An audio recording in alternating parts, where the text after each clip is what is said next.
General knowledge test.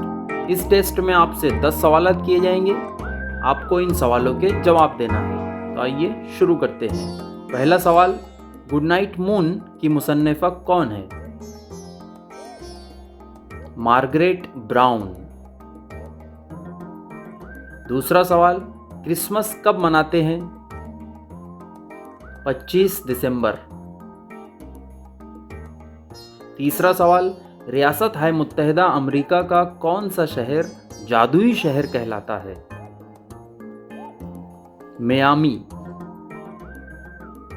चौथा सवाल, मशहूर अदारा WEF का क़याम कब हुआ?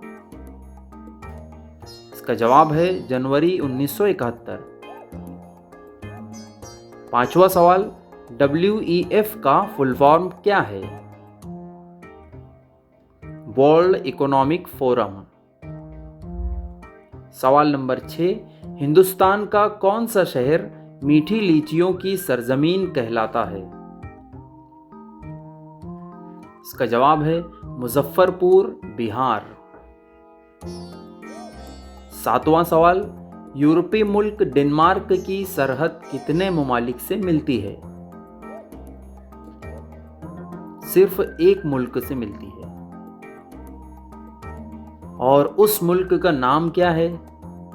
उस मुल्क का नाम है जर्मनी, जिससे यूरोपीय मुल्क डेनमार्क की सरहद मिलती है। सवाल नंबर 9, डेनमार्क की करेंसी का नाम बताइए। क्रोन। और 10वां आखिरी सवाल, किंग जेम्स किस मशहूर खिलाड़ी को कहते हैं? इसका जवाब है ली ब्रॉन जेम्स। किंग जेम्स नाम से ये मशहूर है।